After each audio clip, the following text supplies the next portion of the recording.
Hi, everyone, and welcome to the Bream Fishing Project. In this episode, we're off to Tasmania for the first step of the Tasmanian ABT tour.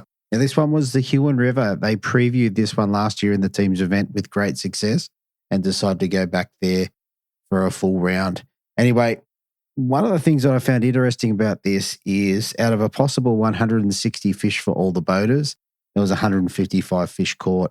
And out of a possible 93 fish for the non-boaters, there was 92 caught. So I think in terms of numbers, that is like Wallaga Lake in reverse. Anyway, what I'm going to do, roll the intro. It's going to be a huge episode. Let's straight into it. Here we go.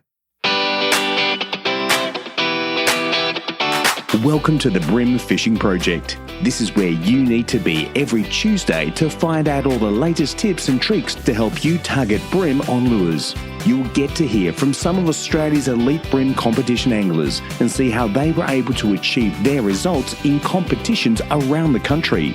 Now, here's your host, the 2019 Hobie Kayak Fishing World Champion, Andrew Deeth.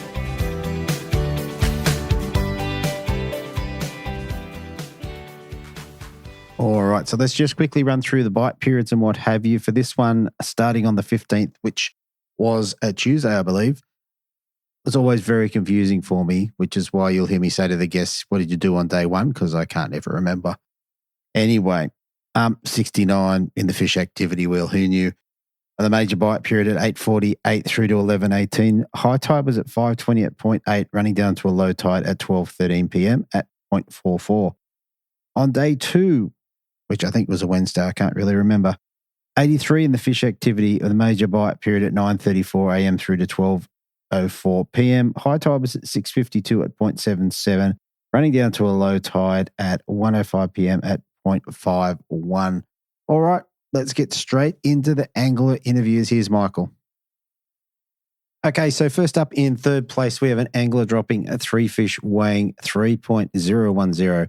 Backing it up on day two with three fish for 3.225, giving him a total of 6.235. And third place, I have Michael Maas. Welcome to the show, mate. Yeah, thanks for having me, Andrew. Mate, that is a great result. Like we just spoke before we hit record, 6 kilos for 6 fish is pretty great. It's an awesome result.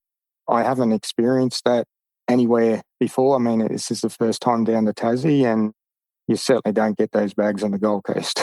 Not at all. Not at all. I mean, six for 6 like that. Have you ever, what's your biggest bag prior to this? Generally, I've done a lot of boating and non-boating, so I've had the 5 kilo bag and then the 5 fish bag and then the 3 fish bag. Yeah, I'd say probably about that 4 kilo mark for 5 fish would be my biggest bag. So a 3 fish bag would, may have got to a 3 kilo. Yeah. But very rarely, yeah. That's good. And that was your first trip to Tassie? It was my first trip, yeah. So I've been trying to get here for probably 10 years now and always wanted to do it. I've sort of haven't been doing a lot of the bream tournaments of late. I've sort of had a lot of other stuff on, but I always said to the wife, we've got to get to Tassie. I've got to do a couple comps down there and see what it's like. Just lucky enough to get a couple local anglers for the Huon event, and they certainly knew what they were doing and put us onto some good fish. Very good. Very good. All right. Well, look, did you get a chance to get out and have a pre-fish on pre-fish day? No, I never pre-fished here before, and I was just going by some of the YouTube knowledge that I got from home 2 weeks prior to coming, and basically travelled by plane, brought 2 rods, 2 reels, and probably the smallest tackle box that I've ever taken in any tournament. Fair enough. Fair enough. Okay, so I like that. So first day on the water is comp day. Who'd you get paired up with? So I got Dylan Lowe on day one. So he's a local, and he was actually the last guy to enter the comp. Week prior, his boat was still in pieces, and actually got a late call up from Nicole and Steve to fish. I was on the border of getting in, but we were waiting on one more boat to sort of get in, and I was already in for the Derwent, so I was already here, hoping and praying that I was going to get in, and then I got that call up probably 3 or 4 days prior to the comp. So nice. Well, that's pretty good. All right. So let's go straight into comp day. This is what I'm curious to know. I'm curious to know, what was your first Tassie fish? What was the first one you got and what you get it on? I think my first Tassie fish was probably about the 900 grams, and it was on the Z-Man grub. Okay. So basically my tactic for the first half hour of both days of the comp was to throw the grub, because I know I can catch fish on the grub.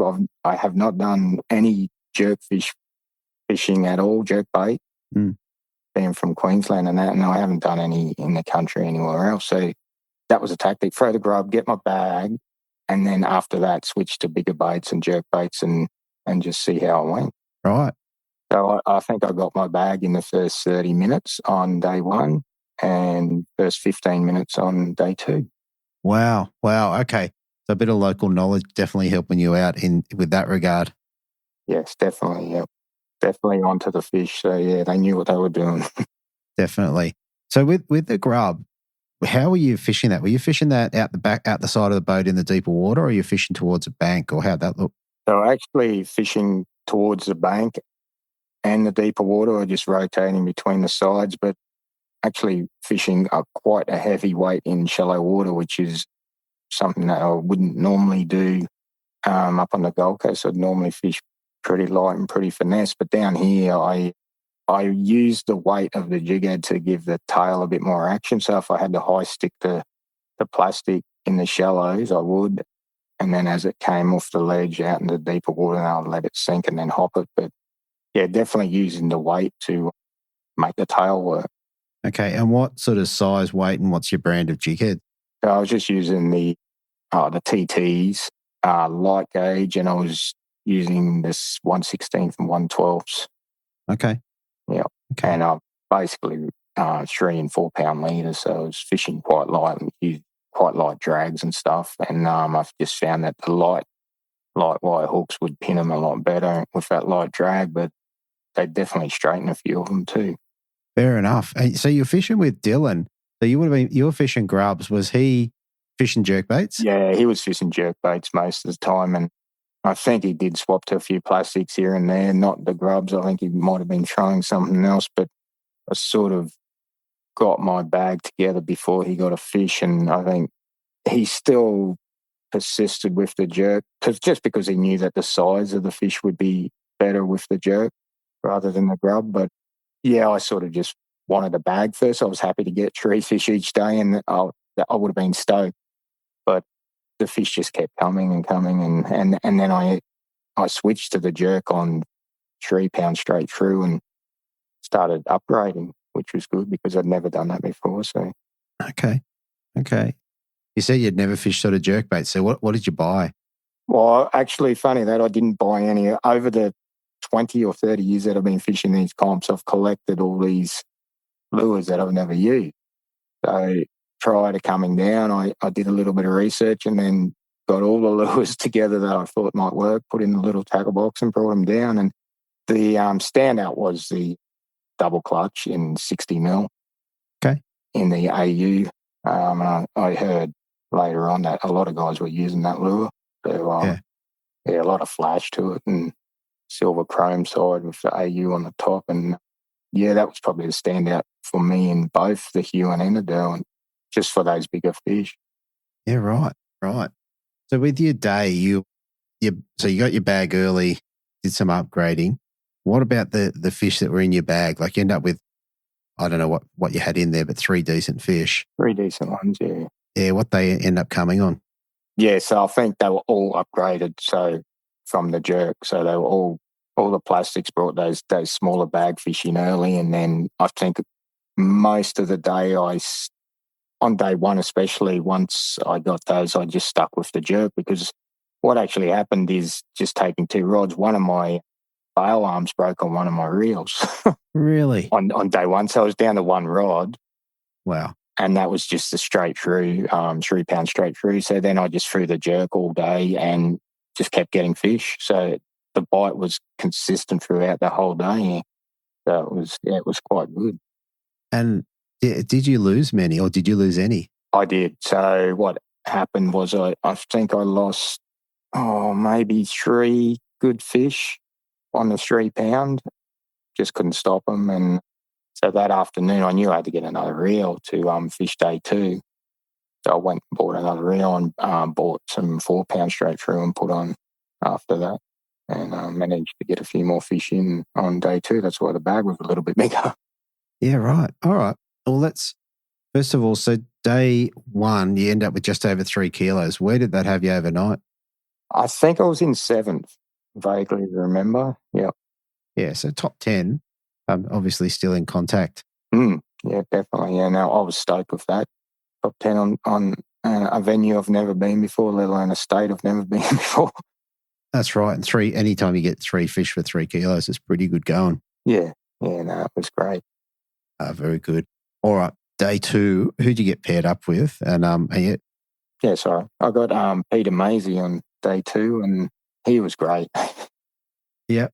Yeah, just knew where to go and just persisted with one spot rather than moving. We were seeing a lot of boats hopping between spots, running and gunning up and down the river. We stayed in one spot the whole day. Yeah. And that was a minute from the start line. Oh, so no travel time. No travel time. I think he said he used a cup of fuel all day and he was stoked with that. And yeah, I think he weighed 4.5 and we lost some really good fish that day. I think I may have had a couple of fish on there that could have got me into first, but I mean, that's what it is. And yeah, we had some fish that we couldn't stop. Yeah, right. And was it then you just stayed with the jerkbait all day or did you? No, I still threw the grub first 15 minutes. I got my bag in the first 15 and Pete was using the jerk the whole time. I don't think he even threw a plastic. And then, yeah, as soon as I got that third fish in, straight to the jerk to start upgrading. And yeah, pretty much just caught fish all day after that. Yeah.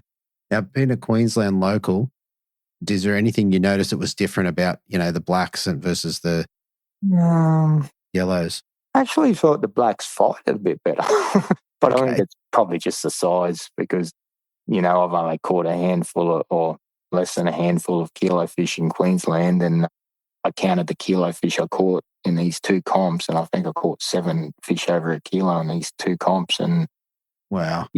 That's probably my total in life is 7 bream in a kilo mark. So before coming into these. So, I think I was a little concerned about the jerk baiting because I'd never done it before, but I sort of just watched what the guys were doing and sort of picked it up pretty quick. So I was happy with that.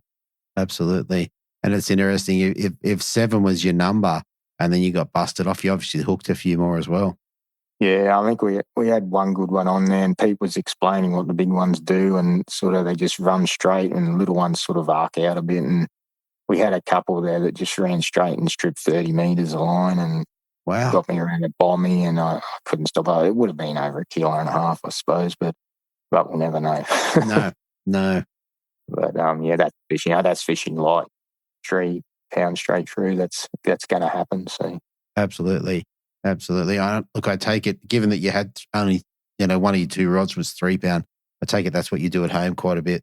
Yeah, definitely up home in the canals and stuff, it's 3 pound. And even some of the deep water stuff I do at home, I'm known for fishing the jumping pin area more than the canals if I can get down there, and especially the deep ledges and drop-offs, and especially when they're spawning and stuff. And I like doing that deep water plastic bite. So this was all new to me. Yeah, okay.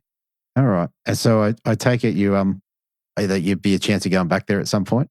Yeah, I'll be back in 2 years. I've already spoken to the wife about that, and actually Stephen Maas, my cousin's keen to come down in 2 years and give it a crack too. So I said, I'll meet you down here. So yeah, that'll be good. Yeah, definitely be back.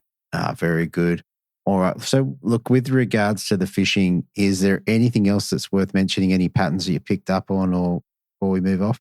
I think the biggest thing I noticed on day 2 is I think the tide was dropping, but we were fishing a snag on a bank and we only had a small run, 100-metre run along a bank and just out off a bank on a flat, but we would keep going back to that snag and we would keep hooking kilo fish. Wow.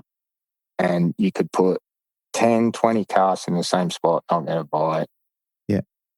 22nd cast, you'd get a kilo fish in the same spot. And I just could not believe what was going on.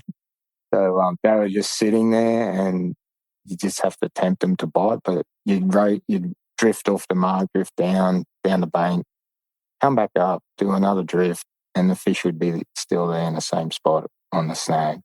Wow. And yeah, I've never seen that before. But do you think fish were moving through, or do you think they were just hunkered up there? I think they were just sitting there. I don't think they were moving through because, to be honest, I'm not 100% sure. But to me, it seemed like they were just sitting there, and the bigger fish were just sitting off the snag, and then smaller fish, like the bigger fish were tighter to the snag, and the smaller fish were just out from it and out off the drop a bit more. But these bigger fish were in quite shallow water, I'd say 1.5 foot of water, and just sitting there. So yeah. Okay. Well, there you go. Interesting. It's something I've learned. Just not expecting fish to sit there, especially after you've dropped a few, lost a few, and hooked a few and got in, but to still have them biting on day 2 as we had to head back to the weigh-in. Yeah, it was unbelievable. Yeah, that's crazy. Well, there you go. Well, all in all, it sounds like you had a pretty good couple of days down there. Oh, it was amazing. Yeah, loved it. Very good, very good. All right, mate. Well, look, you ended up in 3rd place. What did you get to take home for 3rd place? Yeah, so 3rd place, I got a cranker crab pack, which was awesome. So there was probably about $350 worth of cranker crabs in that pack, so I'm stoked with that. Yeah, that is awesome. And look, last thing before we shoot off, is there anyone that you want to give a shout out to or say thank you to? Probably my wife for letting me fish this event on our wedding anniversary. Yeah, just letting me do the comp. She's very supportive, and I'm very grateful for that. And just family and friends back home. I don't have any sponsors. So I've sort of, as I said, I'm not doing a lot of comps anymore. I'd like to get back into it one day. Maybe drag a boat down here would be nice, but we'll see. Yeah. I was going to say, then you get the guaranteed seat. Yeah, that's it. You don't have to wait for that last minute seat. Exactly. All right, mate. Well, look, thank you so much for taking the time. I know you guys are away having a holiday, so I appreciate that. That's good. Thanks for coming on. Thank you for having me. All right. Thanks, mate. All right. So coming in first place, we have an angler dropping his 3 fish weighing a 3.205, and then backing it up on day 2 with 3 fish weighing 3.475, giving him a total of 6.680. And first place, I have Mikey Vukic. Welcome back to the show, mate. Thanks, Andrew. It's always a pleasure being here. Mate, you're a champion at this now, mate. This is not your first rodeo on the podcast. No, I've had a few appearances before this. Yeah, and mate, you came storming home in this one to take the lead on day 2, which was very exciting. But before we get into that, let's wind it back to pre-fishing. What did you get up to? So for pre-fish, I fished with Dad, and Jesse Roten joined us for the first couple hours of that. Launched fairly late, I suppose. We actually had to drive all the way from Risdon, which is back in sort of Hobart way, and that's about an hour. So we pretty much get to the ramp, do our usual stuff, set up pretty leisurely. We end up going to a place like a bay off to the side called Signet. Pretty straightforward Signet fishing, just all rock edges. It's all rock there, and I've sort of figured out pretty quickly that a lot of the fish were sitting on a rubble drop-off. So there were big sort of boulders right hard up on the edges, and you could sort of tell on live scope that it would just sort of peter out to like a rubble, and you can also see it on the edge. And you could see pretty easily where the fish were sitting, right where it starts to drop off. Right. What do you use to target them on the practice day? Just plastics. I think Jesse threw some hard bodies. Dad likes his sprats, so he fished them quite hard up on the edge. I fished a 3-inch wave minnow, and I think mudblood was probably what I found worked the best in that area. On a 1/16 ounce jig head, and hop on that along that drop off, and just waiting for the fish to come around and take off with it. Oh, very good. So based on that, what was your conclusions at the end? What were you going to tie on for your competition day? Definitely some of those wave minnows and mudblood. Once we dropped off Jesse, we did a bit of fishing in the sort of outer edges of Cygnet, and I did find a 3.95 flick worked. I got a nicer fish on that pretty late before we went in, because we never went back, and we fished right up till I think to the briefing time, so pretty late. And yeah, definitely had one of those each tied on, and that sort of gave me a good start to day one. Yeah. And for you, the 3.95 flick, is that a lure that you used a bit, or did you just notice what was in the water, or how'd that come about? Did notice on pre-fish that one of the bigger bream speared up just a fish spine. Couldn't really tell what it was, and that's sort of around about the time I threw that bigger flick, because it was a larger bait fish. So I was thinking, yeah, well, this might have a shot. And later in day one, I did snag what I think is an anchovy. So perfect size for that flick, and yeah, really gave me a good head start to finding the lures that worked. Absolutely. All right, let's roll around to competition day. For day one, tell us who you got paired up with and how you went about catching some fish. So day one, I had Alan Lister. At the briefing, he sort of gave me a bit of a rundown of what he had planned. He pre-fished the tournament, and he reckons he found a good number of fish holding in sort of a backwater, sort of a freshwater spillway. And he was fairly confident, so I sort of felt the same. We sort of went off pretty early to there and couldn't find a fish. Right, okay. So that didn't work at all. Didn't work, and it didn't take us long to find them, because right on the point outside of it, they were all sitting there. So we fished that pretty Okay, so they just moved a little bit. They moved out, and I think out and wide, he reckons there wasn't as many of those quality fish that he was catching, but a lot of those fish he does reckon sat on that point. Yeah, right. Okay. All right. Tell us about then catching them. How'd you go? Like you got 3 fish to catch. Did you get them really early? And tell us about it. Yeah, we're fishing exact same techniques as what I fished in Cygnet on the pre-fish. It was just a 1/16 ounce ball head jig head with a 3-inch mudblood wave minnow. Throwing it right up hard on the edge, hop, let it sit there. Same, just hopping a plastic along and just wait for it to come around and clunk it. Yeah, okay. And tell me, the jig heads that we used, are they the ones that you make up? Yes, they are. They're my own. They have a little wide keeper, perfect for that really Elastamax stretchy plastic. I do like the ball heads. They do give the plastic a bit more action, I believe, especially when they're sitting on the bottom. You always hear the bass fishermen in America say that when the lure's sitting on the bottom, the fish comes over to it. They use those skirts. They give it a bit of action, like when the fish rushes up to it, it pushes the skirt around, and I think that does do that with the plastic. It pushes the plastic around, just that quick gush of water in front of it. I've found that with minnow lures, like I've used 395 flick, that the bait junkie jig heads work a bit better with them. I think they do give it a bit more action. But yeah, I do paint all my own jig heads, have them all ready, pre-rigged in a sort of a tackle tray. Makes it much easier to chop and change lures. Yeah, okay. With the hooks in those jig heads, are you actually pouring the lead, or are you just painting them up?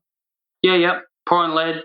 They're 90 round Gamakatsu round bend jig hooks like you get at fishing.com.au, exactly the same. Really, really nice fine hook. Great keepers. Holds the fish on there pretty well. That's it. Yeah. Yeah, nice. Very nice. All right. And throughout the day, how'd you go for numbers of fish and upgrades and all that sort of stuff? Oh, plenty of fish all day. I reckon between us, Al and I, we might have caught upwards of 60 fish. Lots of upgrades, centimetre by centimetre, and all of a sudden my second fish of the day was a 38 forker, so that definitely put a bit of weight in the bag first up. And yeah, like I said, centimetre by centimetre, but it got quite frustrating towards the end of the day catching a 35 after 35 that wasn't helpful for the bag, and thinking, wow, this is such a great place if they're the ones you don't want. That's right. That's right. Yeah, it's amazing to hear people putting back 34s and 35s and that sort of stuff regularly, which happened in this tour. All right. And in terms of lost fish, was there any that you lost that really, hurt you? No, I made pretty much every chance I had. I pretty much gave it me all, and I think I landed all my good fish. I had a couple break-offs on the strike, but you can never tell what that was. For me, they were all a little flathead. Yeah, fair enough. Yeah, but I made the most of whatever I got. Fair enough. All right. So at the end of the day, you're able to put 3.205 on the scoreboard. Whereabouts that they had you on day one? They had me overnight in third. In third, okay. Yeah, so pretty good. All right. Day two, tell us about who you got paired up with and how the day played out for you. Day two, I got paired up with Morgo. At the end of day one, Morgan always goes in quite early, and we were right in front of where the weigh-in was. And he idled past us and sort of waved out and said, we're going to have a good day tomorrow. So that sort of gave me a bit more hope and gave me a bit more confidence leading into day two. Fishing pretty much the same plastics, just off to the sand flat, pretty much off to the right of where we were fishing on day one.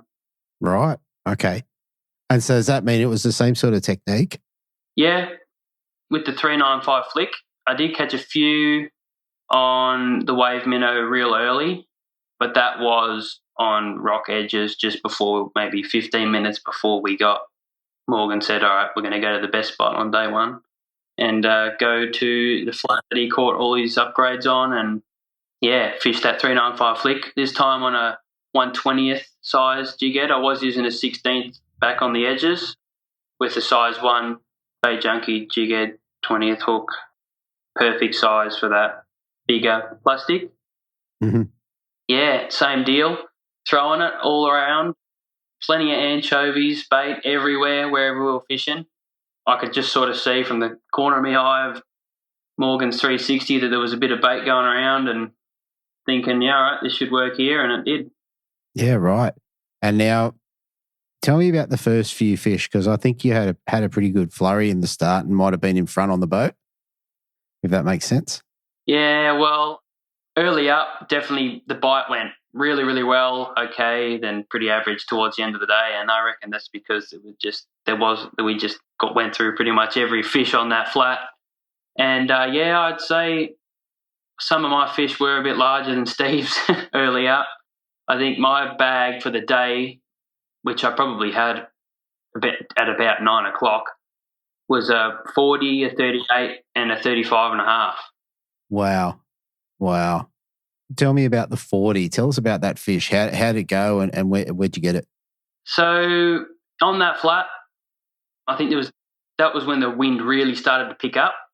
I made a big long cast out to the side, just random, trying to find some good ground where the fish were. I just saw my line just pick off a little bit, didn't feel nothing. So, this might be a fish here. So I gave it a little bit of the cold steel, and sure enough, he was there. And I did call it for a 32 first up because he ran straight towards us, and then I sort of felt that big head shake. I was like, oh, this might be a bit bigger than that. And I think during that fight, Morgo hooked up, so we're on a double hookup, and mine sort of acted up a bit and tried to wrap around his fish, and I ended up slacklining it by accident because I was trying to net it as well as get around Morgan's fish, and got up the front. I think Morgo netted his and then got rid of his pretty quickly and said, oh, I think that's a bit bigger than we thought, and netted that pretty quickly, and sure enough, 44 that kicked out a 31 at the time, so that was quite a nice upgrade. Big upgrade. That's like you ended up, 300 and nearly 400 grams of in front, and that's definitely more than a 400 gram upgrade. Yeah. So, yeah. It's a pretty handy upgrade. Is that the first time you fished with Steve? Yep, first time. First time fishing with Steve. Not the first time watching him fish, I'm sure. But did you learn anything? Is there anything you took away from that? Is there anything that he did that you didn't realise until you fished with him? Not really, to be honest. I definitely knew leading up that he was a very, very good fisherman and he knew how to catch them. Yeah, he's just a great fisherman. He was really nice on the boat. We had a really, really good day together, and yeah, it was real. Well, I did learn a bit just how he fishes live scope. Didn't really help me on the day. I'm sure going forward, it will help me in the future. Yeah, 100%. All right. Well, mate, look, last thing before we move off. So you've got your fish on wave minnows and 295 flicks. In the 295 flick, was it the 395? Sorry. Yeah, was it the gudgeon? Is that the colour? I can't remember. Or mud? No, that was Ghost Electric Shad. Ghost Electric Shad. Well, there you go. I'm sure there'll be a few packets of those sold in the next couple of weeks. What about lines and leaders? What were you running for the weekend or for the comp? I ran, I think it's a 1.2 PE braid on the wave minnow setup. Fishing edges, that was a 6 pound leader. Bit more pull and power just in case they decide I'm not going to come in as easy as the others. And the other one was a 0.8 PE, 12 strand Saltiga braid. Great for long casts, which was needed on day 2, fishing big flats. And I think that was a 4 pound leader. The water was real tannin, like a real sarsaparilla colour. It was pretty awful. You couldn't even see the fish in the live well. And yeah, that's pretty much it for line and leader. Very, very good. All right, mate. Well, that was all good enough to bring you back with a huge bag of 6.68. So I think we said before we hit record, this was your 5th comp, I think, as a non-boater. And mate, you've come up with a win with 6.68, average of 1.1 kilos per fish, more or less. And mate, it's pretty good going. What did you get to take home? So I got a big dialer pack of all sorts of goodies. I had a Accela reel. I had 2 big boards of bait junkie plastics and jig heads and a few hard bodies and a nice trophy. Very good. And then if you didn't already have it, automatic entry into the grand final. Yeah, that's it. Automatic entry. Just got to wait for Dad to get in. I'm sure he will. I think he's probably leading the angler of the year at the moment. So hopefully he gets in and we'll go sports.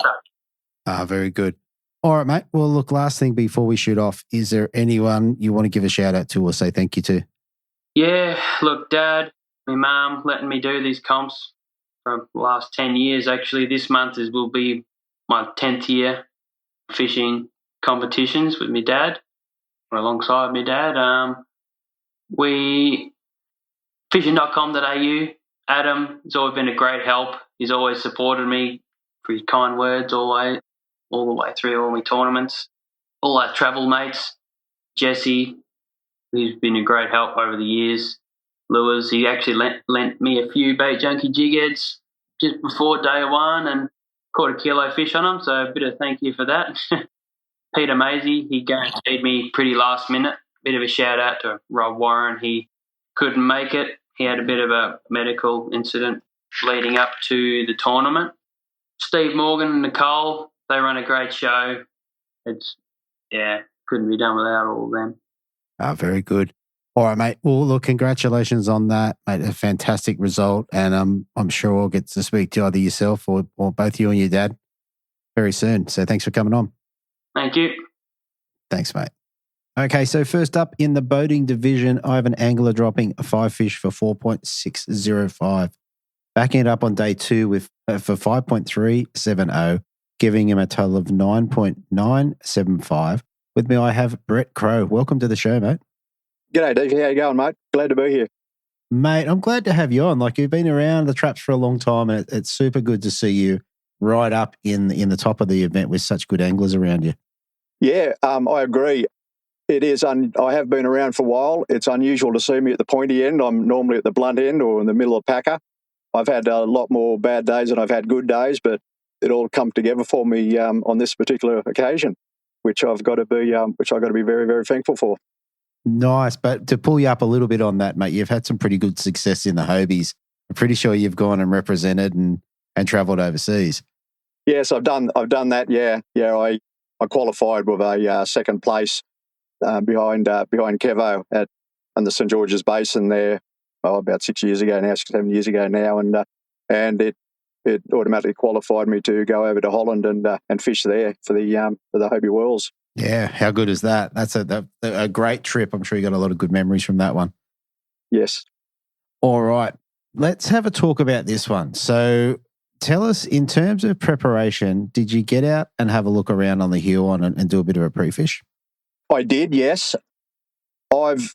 After the Derwent round 2 years ago, I had some extra time in Hobart as my wife was coming down and spent some time with me.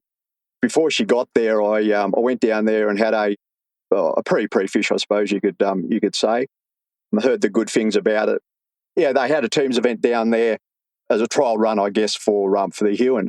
And they heard some good things about it and the fishing caught down there. And I thought, well, I'll go down there and have a look around and see what happens.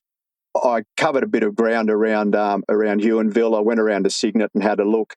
And I didn't set the world on fire, but I got some fish and it gave me a bit of a look and a bit of a lay of the land, so to speak, lay of the water. But I was down at Tasmania before the comp, and I had a few days while it was off limits, and I had a chance to go down to Southport, do some fishing down there just to get a feel for the conditions. And each time I'd drive down past Huonville, I was just looking at the water and looking at the banks and the makeup of the waterway, and sort of from that I formed a bit of an idea that might be worthwhile trying to hang around the start area, because I didn't particularly want to go around to Huon, even though I've got a 5-glass boat. I just don't like being in rough water. It is a fair trip around there, so I sort of had the idea that I wasn't going to Cygnet before I'd even done a pre-fish. Then on pre-fish day, I launched at Franklin boat ramp and just cruised down the water, sort of not too fast, and just looking at the banks on the way down. It wasn't much happening. They were all just undercut sort of mud banks to a large degree. And I guess on the way down there, the first rocky point I came to, I sort of thought, well, it's got to start somewhere, so it might as well be here. That's approximately halfway between the start point and Franklin boat ramp. I pulled into the bank. It was only a couple of feet deep, and threw out a sprat and sort of straight away got a fish. And I thought, oh, well, we're not going too bad here. This is a good start. So I continued along that bank there and picked up a couple of fish there just along a rocky edge. Probably only in most of the time was about 1 foot deep, 2 foot deep, rocky edge going into a mud flat. On that occasion, I was using a MW62 and of all things a hybrid shrimp. Hybrid pro. I'm a pro lure hybrid sprint. Yeah, hybrid shrimp. Yeah. Yeah. I had an idea from being down at Southport. It gave me an idea because the water was so cold. It was around 9 degrees surface temp, so it was a bit chilly. The presentation needed to be really, really slow. And with my experience with the hybrid shrimps, it is a very, very slow presentation with that particular lure, and I thought it would suit. And I caught some fish there on the pre-fish with that particular lure, my brown one. I finished there and then continued down along, sort of checking the rocky points and just on the edges. And it was almost every point I pulled up on, I was able to pull a fish or two. It would have been easy to just basically, I'm sure I could have caught many fish if I hadn't have kept moving. And then I ended up around on the bank that I really, really wanted to check out, because that's the one I could see when I was driving past on the road, and it looked like the sort of country that I like to fish, or the sort of water that I like to fish. Went down there and just started catching fish almost straight away. I went up along there. That was actually in the, how do you describe it? It was where the start was. It was near where the weigh-in was. It was down in that area there.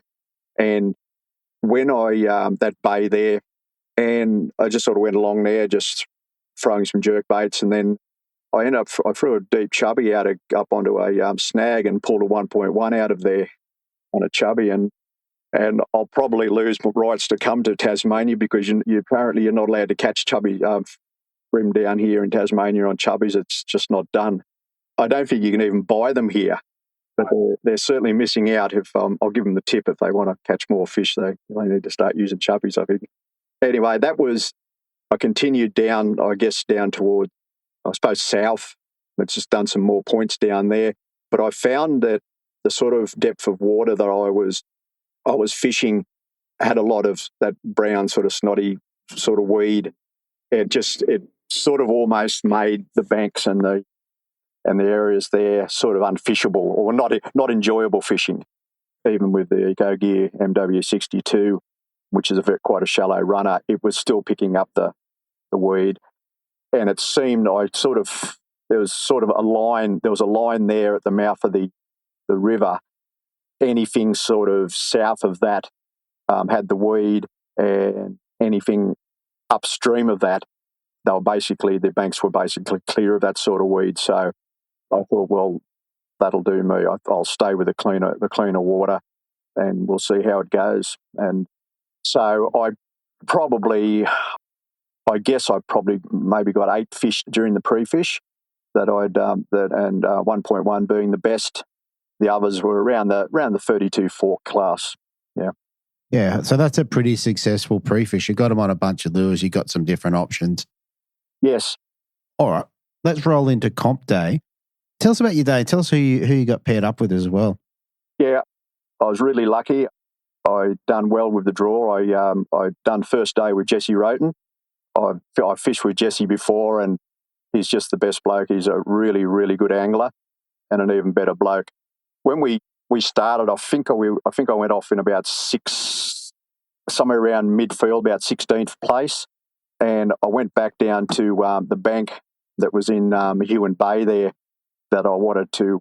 That's where I caught the big fish in pre-fish, and I started down along that bank. And to my surprise, I had it to myself. I had quite a lot of bank, and there was no one else on it, which really did surprise me and pleasantly surprised, of course. We proceeded to work our way up along the bank there. Within the first few minutes, I dropped 2 fishing plastics. I had them hooked and they were pulling drag, and Jesse got the net out, and they just fell off. They fell off. So on the strength of that, I thought, well, if I can't pin them with a jig head, I'll go to a treble. So then I started throwing the MW62F. It's 309 colour, gold sides, orange bottom, and a bit of black on the head. I've used that for many, many years, and for black bream fishing that I do, I just find it a very, very, very good lure. We worked our way up along the bank. Jesse had his bag probably in the first half hour, a reasonable bag, and I had mine probably maybe about an hour. I had my 5 fish, and it wasn't. It was a reasonable bag. I can't recall now what it was at that point, but we're going okay. We're catching plenty of fish. There's no shortage of them. We're doing well. And it wasn't only just throwing them at the rocky edge, where it was a foot deep, but we go out the other side into deeper water, into say 5 or 6 foot of water, and you'd get them there on the MW62 as well. So, which would probably indicate that the fish were coming up out of deeper water to take a shallow running lure.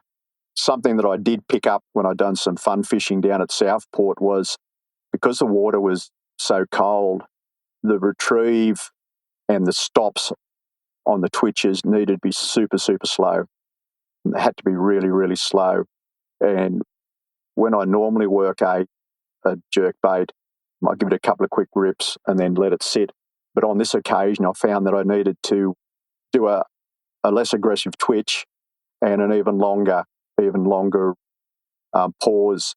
Jesse he sort of clued into it more than I did initially, because I think even though I knew that I needed to fish ultra slow, I'm naturally a faster fisherman, and it's just muscle memory. But I figured, well, if Jesse's got his bag already, he's going well, so I need to follow his lead.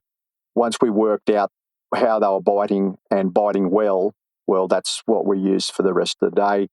So we finished along that bank, still having it all to ourselves, and as I said, I was very, very surprised because it was a prime piece of real estate.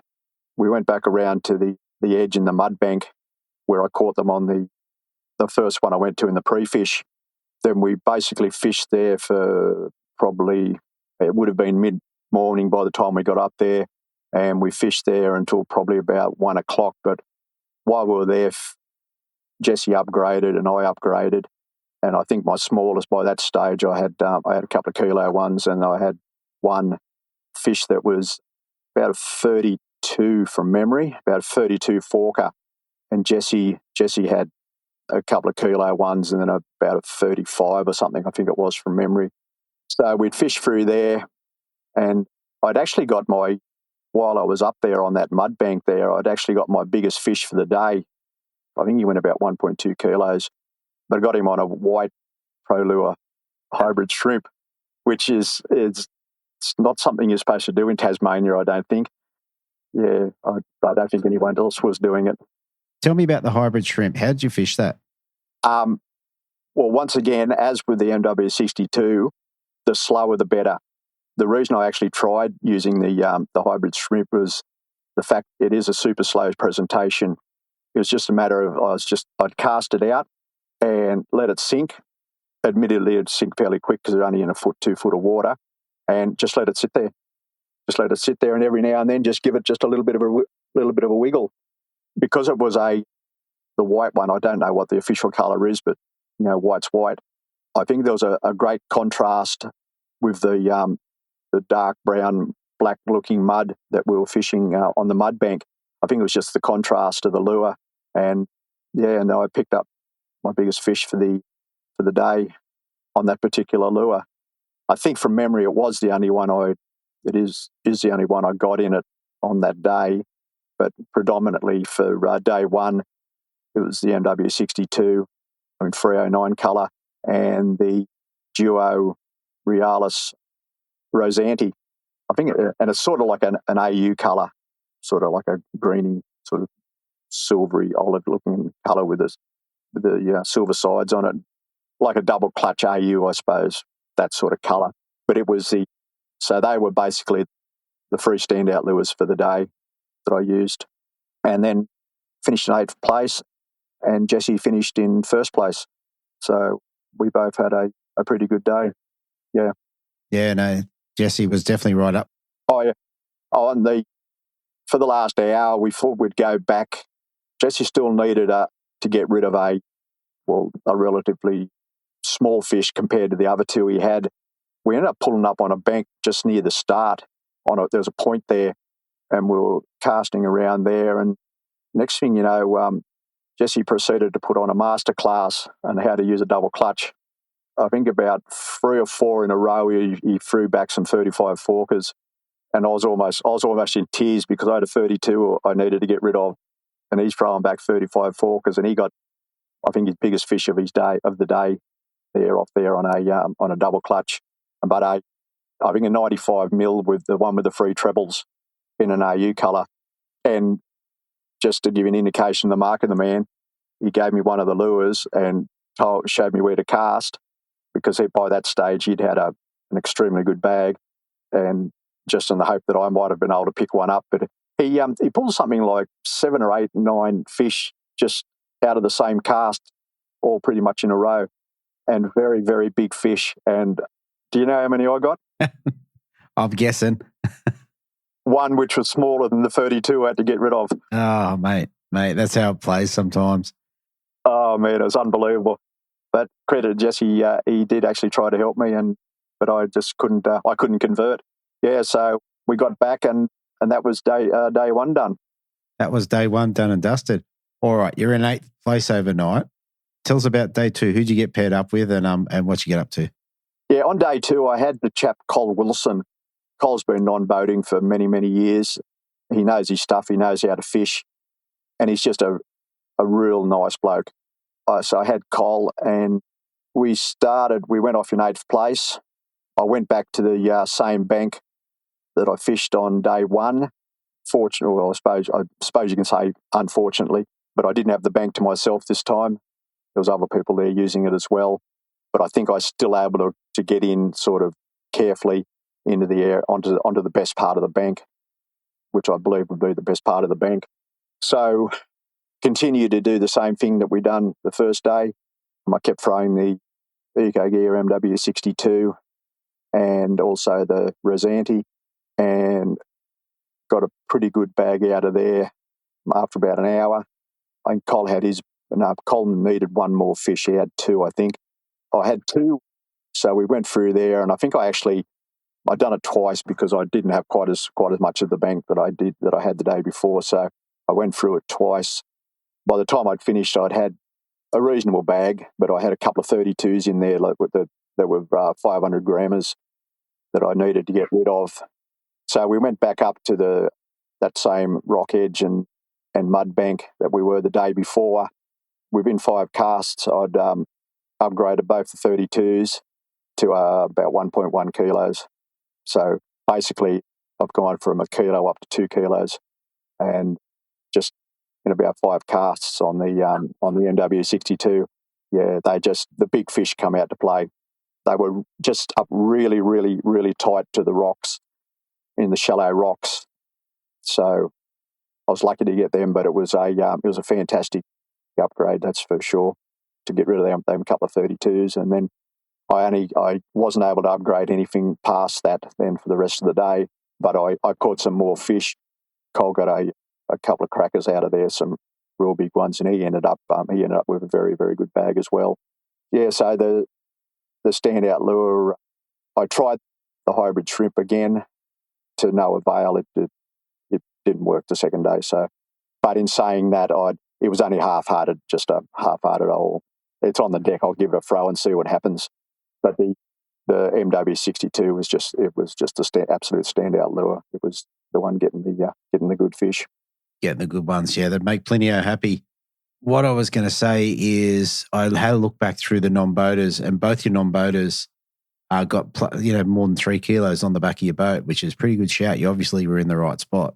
Yeah, agreed. That's been my history for a long time. I've failed on many occasions, but my non-boaters always do very, very well. I just seem to. It's like I can find the fish, I know where they are, but I'm just not good enough to catch them, but my non-boaters are. Yeah, well, hey, you got to be in the right spot. That's first and foremost. All right. Mate, one thing on the fishing, what sort of lines and leaders were you running for the comp? I use a Karaiki, Shimano Karaiki, I think it's pronounced. I use that leader. I use it in 6 pound, and I was using 6 pound FC Rock leaders. Okay. All right. I think that probably covers the fishing pretty well. Like we said, it was enough. Yeah. Just one thing, Dee, if you don't mind. I don't know whether you noticed the stat, but I certainly did. Morgo had the biggest bag on day 1, and I had the biggest bag on day 2. And basically I had the second biggest bag, the biggest bag on day 2, and Morgo had the biggest bag on day 1. So I think that's fairly significant, bearing in mind it had been the waterway around the Huon had been hit pretty hard. So that was quite good to get a big bag like that. 100%. Now, that was a great result. And also, not only had the Huon been hit pretty hard with fishermen, it also, I think they'd had a fair bit of rain leading into the event. Like, they had a bit of a weather change. So the weather in the lead up to it while I've been down there was absolutely atrocious. It was wind, rain and cold, and it was the trifecta of bad stuff. Exactly. All right. Well, mate, in the end of the day, you end up in 3rd place, mate, just shy of 10 kilos, nearly there. What do you get to take home for this one? Yeah, when you say nearly there, I know it's hard. I'm probably being hard on myself, but gee, I would have loved that extra 25 grams just to have a 10 kilo 2-day bag. That would have been a cherry on top. It really would have. Yeah, it's an achievement. Yeah, just 25 grams. My goodness. I was lucky enough for 3rd place, I picked up $1,000 cash and 3rd in the Mercury dollars. So I got $75 for using a Mercury and being in the top 3, which is very good. So it's something Mercury has been doing for many, many years now with ABT, and And it's the second time actually that I've picked up a mercury bonus.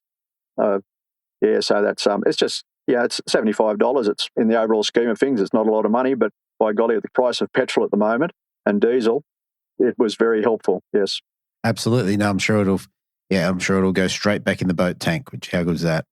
Yes, and of course the obligatory badge, third place badge, which I'll display proudly in my shed. Very, very good. All right. Last thing before we shoot off, mate, is there anyone you want to give a shout out to or say thank you to? Yeah, I guess first and foremost, I certainly don't have any like sponsor type arrangements, which I've got no problems with. I've got enough money. I don't need any assistance to do this. My wife, she lets me come and do these things, and I guess a special mention to Gordon Pullen and Parko, Mario, Hazy, and Jesse and Mikey. I was with them for a good part of the trip and socialising with them, and they're just a great bunch of guys, really good bunch of guys. And of course Nicole and Morgo for putting these tournaments on for us with ABT. That's a credit to them. The product they produce. Fantastic. All right, mate. Congratulations for third place and coming on the show, and mate, hopefully we get to have a talk to you again soon. That'd be great. I've enjoyed it, Deefy. It's been fun. All right, mate. Have travel safe across the Tassie Strait. Okay, thank you. Thanks, mate. Okay, so up next in second place, I have an angler dropping 5 fish on day 1, weighing a 4.850, backing it up on day 2 with a slightly bigger bag at 5.195, giving him 10.045 for 10 fish. I have Mark Crompton. Welcome back to the show, mate. Cheers, mate. How are you? I'm good, mate. I'm good. Looks like you guys had a cracking time down in Tassie, mate. Yeah, that's fair to say. There wasn't a moment on the water down there where it wasn't spectacular, put it that way. Even times when you weren't catching fish, the scenery down there is what gives the tingles, that's for sure. It was definitely a good trip. Yeah, very, very good. All right. For this one, mate, talk to us about pre-fish day, mate. Did you get out and have a bit of a look around? Yeah, I did. I got out with Moody, with Michael Sabat. Yeah. Because we had fished the teams event down there previously. Last time we were down there and had a bit of a look around, and we had a bit of success. We had more success in that comp on the pre-fish day than the comp day, or the comps, to be honest. And we were just, again, going and free fishing, just fishing whatever looked good or whatever. Actually, that pre-fish, we spent a massive chunk of our time out there fishing for the wrasse. Okay. Because those yellow-banded wrasse or whatever they were, I think Morgo did a thing on it. He found them. We'd sort of said to him as well, the wrasse down there are awesome. Stewie Dunn had put me onto the wrasse back in the day and sort of said how good wrasse fishing was. And, mate, down there, that was next level wrasse, man, like 2 kilo wrasse. And, yeah, we spent, I reckon, 3 or 4 hours just chasing, going from spot to spot to spot, trying to find the wrasse because it was so fun. We had a good time pre-fishing down there this time, and we weren't chasing the wrasse. We were sort of having a bit more of a look at the bream. And to be fair, Cygnet was the area that I sort of looked at the most to have a look at, but it just didn't work for decent-sized fish, like plenty of 30 forkers, and I just knew that was a waste of my time, to be honest. I just thought, I'm not fighting for that. I want to go and have a look for those decent local dwelling fish. And I decided on game day to change my plan literally at the start line. I was looking to go out to Cygnet, and after the wrasse fishing there, which was extraordinary, we sort of spent the rest of the day then fishing there and doing reasonably well in the pre-fish. So, but then this year we sort of ditched the wrasse and just sort of went looking for better fish, and Cygnet was the area that I'd previously found them pretty well. So I went into there this time, and it was pretty average. There was a lot of fish. Like, you could catch fish. It wasn't hard, but they was all sort of 30 forkers. We might have got 1 or 2 fish that were 32s, but there was nothing there rocking your socks off. And I'm sort of like, this isn't the Tassie I want to experience. So I was like, but you were getting a lot of fish. So I sort of thought, well, maybe you just got to chew through these to find the better ones. So on comp day 1, I literally sat at the start line And I said, well, I'm going to go to the back of Cygnet, go and fish a bit of structure, a couple of spots. And then we were sitting at the start line and I'm looking at my sound. I had my electric motor down and there was just schools and schools of fish and baitfish under the boats where we were. And I'm like, shit, there's a lot of bait here, even if they're not bream. That's a lot of bait. Then you're looking around, there's bait boiling on the surface. And I said, I don't know what I'm doing, but I think I'm doing it wrong if I'm going to Cygnet. There's so much bait here. The water temp wasn't too bad. The water was dirty, but it wasn't too bad. Upriver, we stayed upriver, and there was a heap of fresh coming down. Like the river was doing 8 knots, just fresh water, just pumping in. And I was like, that's going to push them down, but how far down? The whole system was like turbid water, like that tea tree sort of brownie sort of colour. We couldn't find any clear water. And I thought, I think I'll just probably hang around this bait on day one. So I ditched my idea literally off the starting line. I started to go, I put my hammer down, and then I went, nah, bugger it. And I chucked a right-hand turn and basically turned straight into the working zone where they do a bit of work on the boats, and they got a slipway and bits and pieces. And I could just see a heap of birds and bait in there. And I just turned into it, literally did, 30 metres or 40 metres from a start line, turned into it, and then went, bugger it, I'll try this, and untied a few of my rods and tied on everything completely different and just cast in, second cast, 35 fork. I went, I've made a right decision here. So, and I was just chucking in like just light, ultra light, like I'm talking. I think the Daiwa jig heads now, the coverts go down to 140th or 142 or something. The 50th, that's it. It was the lightest one you could get. And I just chucked a camo crabby on and just chucked it at the bank and, just started catching them straight away. I just thought that light, ultra light presentation, the stink and dark colour with that turbid water, the birds pooing and all that stink that they're dropping, that was the main reason I went for the stink. Nothing stinks worse than bloody gulp. It's horrible stuff. So chucked that in and, just started catching them. And then started catching a lot of the little barracudas. And I think by the time the last boat left, I sort of said, I'll start having a little bit more of a look back at the start line because there was a stack of fish out there.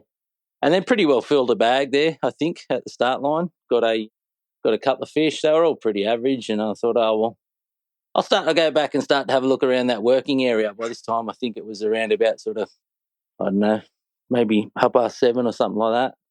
And then just on pre-fish day, we'd sort of found schools in there and they were really easy to catch. And just went into that and I think I probably had a fish a cast for the next hour and a half.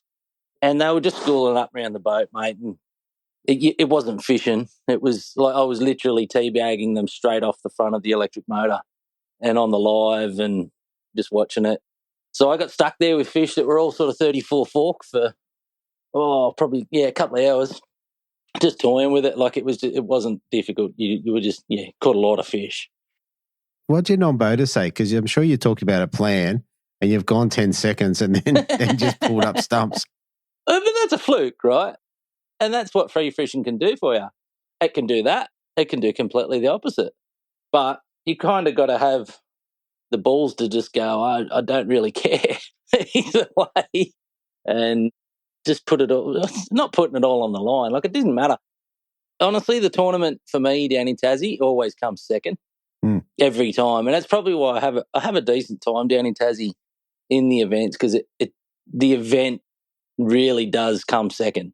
The actual fishing, the experience of being in Tassie, my pre-fishers always hurt me because I don't stop catching them. I just keep banging them because I'm like, I don't get to come back here. Yeah. I'm not going to rest on fish. I just keep banging them because it was too much fun. So, I guess it wasn't a difficult start to the day. And then from there, like the wind has sort of come up a little bit and you're fishing gulp or you're fishing lures that are dropping down 3 meters deep. And again, even though I'm catching all those sort of size fish, I was like, well, this is not the Tassie I want to experience. I want to catch them on jerkbaits. Like this is Tassie. Yeah. Then the wind had sort of come up a bit. There's a couple of banks that I knew were going to get hammered pretty hard. The locals fish them. a lot of boats, a lot of traffic do fishing, but I thought, bugger, I'm just going to leave that till late in the day once everyone's gone, stuff it, I'm over that. No, I've seen someone on there all day anyway. I just went, bugger, I went there at the end of the day and fished along a bank with the wind on it. Tide had changed and was sort of coming back in along it, and pretty much upgraded most of my bag along that bank on the, I don't even know what you call it, I suppose the southern side, the southern bank in between the two major sort of salmon farms. And yeah, it's a well-known sort of spot. It's pretty exposed, and just went through it. And I thought, if this bank's going to work at all, it's going to happen on day one. Yep. So just went through there late and, yeah, got a couple of key upgrades. I probably caught 10 fish along there or so, I think, maybe 8, but they were all were upgrades. Like, you're upgrading by millimetres at a time. But what did you throw on? Did you jerkbait them? Yeah, I was jerkbaiting in there. I think in there I had a Riggy 56F on and lost that. Then I went to, what did I go to then? I think I went to, I was just going through my box and just digging out anything that was sort of had an orange belly on it. Yeah. And I didn't have too many that had an orange belly on it.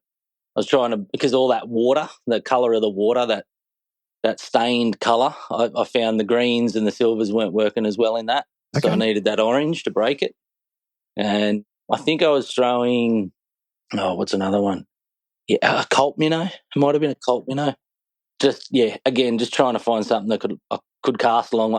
I'm not too worried about the lures. I think they all catch. It's more about your presentation, your movements, your pauses, and the distance that you can cast away from yourself accurately to when the wind's behind you and you're fishing a washed bank. If you can use the wind like a golf swing and try and swing it around and get it the furthest distance away from you, but at the same time your line isn't affected by anything and you can sort of still get twitches back to you but not be moving the lure too much. I think with those black bream, the minimal amount that you can use the lure, if it's got a little rattle in it, doesn't hurt it with those fish, I think. And the turbid water, the dirty coloured water, I think that sort of helped as well. But I think if you just got it in the fish's face, they were just on. I just don't think they care what it was. Yeah, okay. So was it more of a slackline twitch? Is that what you're talking about? A little bit. Like, most of mine is trying to get the reaction from the drop. So as soon as it hits the water, I'm into it, rip, rip, rip, rip, shaking it, shaking the rattle, getting the body, the lure to move. But the fish were all tied up on the edge, so I didn't want to get it too far off the edge. And then it's just sit and wait, because those blacks, you can wait 6 to 7 seconds before that's what you need to pause. Yeah. So most of the time, if it was a good fish in there, you'd get the run in. After that initial shake and rattle and smash and jiggle of the rod onto the second twitch, you were on. Yeah, right. Yeah, if they're there, they're on it. That's generally what I find. Yeah. Did it scratch the itch in terms of getting a jerkbait bite and get some Tassie fishing under your belt? Oh, yeah. Yeah, it definitely did. Yeah, for sure. I guess then rolling into day 2, I was a bit off the leaders. So, again, I wasn't too shaken by that. Truth be told, in Tassie, I kind of think on day 1, if you really, really sucked and you knew you were out of it, it'd kind of feel better and easier because you knew you didn't have to worry about the comp at all. So going into day 2, it was like, well, I'm not doing too bad. I think I can probably do better. I tweaked a couple of bits. I was catching them really well on plastics in the morning. So I was like, well, maybe I'll suss that out again a bit more. I guess you do. You suss out what other people had been doing on day 1 that had been getting and having a bit of success that you'd seen around you, and just talking, because I talk to everyone. I'll say, I'll tell them what I'm doing, and I'll see what they're doing, it's not that you're copying people. It's just you're sort of sharing it with people, and people will say, "Oh, we're sort of doing this. What do you do?" And you're sharing it, and then you reflect on that at night. I went back the next day and I started throwing a few different things. I was throwing wave minnows, which I haven't really thrown down there at all. Joey had sort of said, oh, yeah, I was chucking wave minnows, catching some good fish on wave minnows. I was like, well, I was chucking gulp a fair bit. So it kind of makes sense. The wave minnows, if you're sort of getting them down there, they've got the good amount of glitter in there, and the birds were charging the bait really hard down there. And I noticed when they were charging the bait, they were hitting them and all the scales were going everywhere and the water was charged with glitter. So I went and put a heavily glittered wave minnow on and just tried. I thought, oh, well, I'll just sort of chuck it around the edges and try and see what happens with that. And literally second spot, actually my day one spot where I was catching heaps on day two, I came around the corner and someone had sort of planted themselves in there. So I went, oh, well, spewing, that's out. But it was kind of good because it pushed me onto another bit of water that was even better. So, and yeah, just started dropping in wave minnows into there. And yeah, I had a bag in about sort of 10 minutes and probably had close to that sort of 4.8, 4.7 kilos within about an hour and a half. And then I went, well, that's pretty cool. And I started watching the live and watch what was happening on the live and how the fish were reacting. And because they're black brim, they're hard to see when you're fishing bolted edges. So trying to pick the fish out, and then just started to go and follow those bolted edges from area to area a bit more, and just kept finding better and better and better and better fish. So lots of them too. Like we were probably catching in excess of about 60 fish that day, I would say, all in the high sort of 30s. But yeah, just trying to find those ones that were, your 39s and your 38s. I think I ended up with I don't know what I had. I think I had 2 38s, a 37 and 2 36s, I think. Yeah. So it was somewhere around that. But I knew it was on day two. I knew it was better than my day one bag coming back. But didn't really fish a huge amount of different water. It was the same sort of zone, just a few different sort of banks of that. It was so on day one and day two, I fished reasonably close to where Morgo was fishing on the bank. We could see each other. Well, I don't know if he could see me. My boat sort of moulds into the background a little bit, and I was tucked into a corner down near the industry, so it would have been hard to see, but I could see where he was out on the flat. And I was pretty close to another couple of anglers that had turned out to do all right on day one. I think it was Mitch. Who else was there? There was a couple of guys that had done well within sight of us. So I sort of thought, well, that's the zone where the bigger fish are hanging. It's a bit silly to move and shift from it. So I hung there for the day. And well, tell me, are you still running the active target? So the AT2, or have you got the new one? I've got the AT2. I haven't got the XL yet. I think that probably comes in about May. I'm hoping it comes before the Open, but I don't know yet. But yeah, it's even the AT2 now, being able to, I'd run forward and I run perspective or land scout. Scout, yep. And I've got the 216s, one doing it, one of each. For that stuff at the Huon, it was pretty well. The style that I was doing was it was a very, very useful tool. Like I was showing my non-boaters during the events at each venue and getting them up the front and going like, this is too cool to keep for yourself. Look, have a look, watch this. The Lorraine stuff now it does both items really well, like the forward and the scout. So you don't have to you used to have to go to one brand to have a better one of each. No, now we've sort of, and I haven't even put the XL on yet. So wait and see when that sort of shows up. But yeah, mate, as far as a tool for doing what we do, I put down a lot of my success to it for sure. I definitely feel like I was second rate if I didn't have it all on my boat now. When I say that, not second rate, I shouldn't say that. I just mean I wouldn't have the edge that the competitor next to me that did have it has. I definitely feel like they got the benefit on me. But yeah, it was one of those things, mate. It wasn't a difficult day or event. We caught heaps of fish. We followed birds around quite a bit towards the end. We sort of worked out that was definitely where the fish was zoning around the birds. And yeah, just sort of once we found the schools, it was it was pretty easy pickings to sort of pick them off with throwing the. And again, the wave minnow I was throwing was the. Now you're testing me. I can't remember it, but it was the same colour as the water. The only thing that was different was the glitter. So it would have almost just looked like glitter going to the bottom, I think. And that is honestly what I think the fish were chasing. They were chasing what the birds have been smashing to the bottom. Yeah, no, it makes sense. Well, tell me, Mark, so you would have had a couple of setups. So one would have been a plastics rod and one would have been, say, a jerkbait rod. Do you want to tell us what you were running?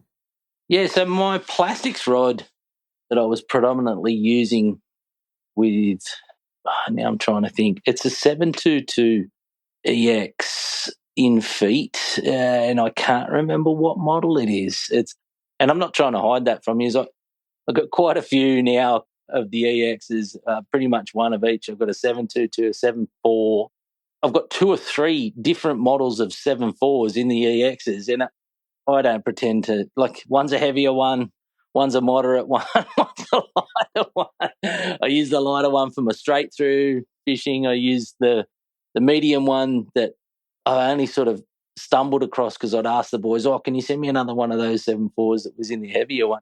Can you send that out? And they sent the wrong one. So I'm like, I start using this. And it actually turned out to be pretty good. I think I used it down in the grand final as well previously with plastic. So I was using that one, I think it was either the 722 or 7.4, but I'm not near my boat at the moment, so I can't really grab it and just have a look. But that was predominantly for the plastics, and then I was using obviously my old geckers for a couple of bits, but for the twitch bait and that sort of thing, I think I was using the 722 SK. That was pretty much, I like that rod. I like the SK grips. I like the feel of the SK grips when you're twitching. It just sits good in the hand. And, yeah, I was having a bit of success with that. But, yeah, I didn't have a massive array of rods like I normally do down there. I mean, I did. I had them all out on the deck of the boat, but probably really only used 3 rods for most of the entire trip there, you know. It's like a little bit like the clothes. We've come home with 3 bags full of clothes that we never wore. Fair enough. Yeah. It's one of those things. I think I've said a lot here, but I've told you absolutely nothing. It's all good. Well, I'll tell you what you can tell us. What leaders were you on? Like, how heavy were you fishing? Yeah, right. So leaders, I was running 3 and 4 pound pretty much the entire time. And again, that's the J-thread finesse I use, which is straight line material, straight through material, but I use it as the leader. And when I say that, the 3 and the 4 pound is actually thicker than standard 3 and 4 pound leader. So it's probably in line with a 3.5 pound and a 4.5 pound leader. So not too light. It was pretty murky water. I don't think that the black brim down there really give a shit about the line too much. It was more about that time and tease, and the water's dirty, so I wasn't too worried about going too crazy with straight through and all that sort of stuff. And I hate using straight through. I don't use any of that sort of gear unless I'm cranking boat holes or cranking edges or something like that. But like when I say that, a continual crank, twitching, no, I don't use straight through at all. Never really have. So, and then for mainline, I was using, what is it, the Northern? The Saltiga 12. Is it Northern? Anyway, it's the 0.6, 12 carrier from Daiwa. Geez. Anyway, I should know all this stuff, shouldn't I? I can't. I'd help you out if I could. If anyone wants to know, message me so that I can Google it and I can look up which one I was talking about. And I'll send it to you. I'll send you a link to Adam's shop where the exact one. But it's one of those things, mate. I don't pretend to be able to remember any of these sort of numbers and things anymore. I've got way too much work going on and way too much bits and pieces to try and figure out and work out than trying to store a bit of space for which line and brands and models and things like that. So I'm actually the sponsor's worst nightmare. Except you made it. You were at the pointy end, which is pretty good. Yeah, well, I've sort of traded space there, and it seemed to have worked. I used to try and remember a lot of all this sort of stuff, but work would would suffer. Well, now I'm sort of trading a bit more time with work because we're in a bit of a purple patch with it. So trading space in my head for work and using the fishing for what it actually is and it is for me, it's downtime. The tournaments take a back seat. The fishing takes a forward seat. But it just coincides with the ability to, I have to go fishing, so I have to say to everyone at work, I'm going fishing, too bad, I've got a tournament, I'm obligated, so I sort of use it. I use the tournaments as the excuse to have to go. So, but I'm not worried about the tournament anymore. I'm more worried about just getting away, to be honest. Sounds good to me. All right, mate, look, you ended up in second place. Do you remember what you got to take home for that one? I think I took $1,500 in second place Merc bonus, which is, I think, 125. It pretty well. It paid for just under, I'd say, 3/4 of our ferry trip over with the boat and car. So mine was a bit cheaper having the camper van. You get a bit of a subsidy, so it doesn't end up as expensive as taking down a normal car and boat. But yeah, I think it definitely helped shelter some of the costs there. So yeah, it was nice. But yeah, anyway. Very good. All right, mate, is there anyone you want to give a quick shout out to or say thank you to? Yeah, again, my wife, Danny, for helping, doing, sharing, loving and caring everywhere. Myself and Naomi and everyone there when we're there, she does the whole background pit crew thing with us, and yeah, massive thanks to her.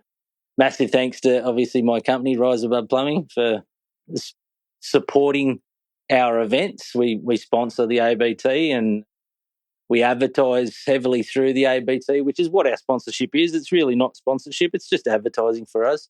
We get good amounts of work through the advertising that ABT give us. People will often ring me just to have a chat about a job and go, oh yeah, I was watching the ABT stuff on the weekend too. How did you go? It's definitely a good coverage for a construction company, because we all fish, man. There's so many guys in my position that own their own business and want something to go and release themselves on the weekends, and the ABT and these tournaments are perfect for that. So advertising with the ABT is a no-brainer in my ideas as a small business owner. So, and then outside of that, I guess the tackle companies that I'm sponsored by, which is Lowrance, Daiwa and Power Pole. Obviously, the Lowrance stuff speaks for itself. Daiwa, all our gear is really, really easy to share and show to people and prove that the stuff that we get to use is the best on the market. So get out there and buy it because it's great. And then the Power Pole products, the move and the silence of that engine is just next level. It's a great thing. And the Power Pole's constantly got to working the entire Tassie trip, fishing flats and edges and things like that. It was easy to be sponsored by those guys and have a product on the boat that definitely elevates your fishing. Massive thanks to those guys. But outside of that, that's about the lot of it, apart from saying thanks to the ABT for another successful tour down there. We were all sort of worried about getting down there and the fuel woes and worries. And I think we all discussed it. I was nervous as buggery that it may not go ahead. And it was a shock to me that we were even discussing it. It was definitely an item that I was like, oh, geez, really? Is the country really at that stage? And thankfully, we sort of took the punt and said, oh, no, bugger it. I'll be going down there anyway, regardless if the ABT can't go. We'll be going.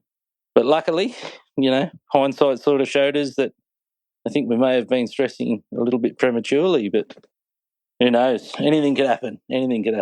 Exactly. All right, mate. Well, look, congratulations on another really, really good competition. Yeah, good luck in the next one in, I think, Hawkesbury, if you're fishing that. Yeah. Yeah, the old Hawkesbury. Yeah, I'm looking forward to that. That'll be good. I was hoping to get out for a pre-fish, but I think I'll be doing double days at the moment until it actually comes. I'll be flat out at work. So. But anyway, yeah, looking forward to it. That'll be another weekend of just going fishing and using the ABT as an excuse. Very, very good. All right, mate. Have a good night. Thanks so much for jumping on. No worries. Sorry for waffling on so much. We'll talk soon. Thanks, mate. All right, so coming in first place, we've got an angler dropping 5.8 kilos even. Backed it up on day 2 with 4.710, giving him 10.510. And first place, I have the one and only Steve Morgan. Welcome back to the show, mate. G'day, Deethy. It's good to be back again. It's been a while since I've done one of these when I'm actually in first place. Normally I'm a bridesmaid or lower. Yeah, mate. Well, you knocked it out of the park. Your day 1 bag set you up very, very nicely. It was a bit unexpected that, and we'll get to how it all happened, but at the start of the day, if you said, oh, will you take 4 kilos, I'd say, yeah, no worries. But 5.8 was grouse, and I think it was a combination of some good technique, but also a bit of good luck as well, as all tournament wins are. Yeah, 100%. Some things have got to go your way. All right.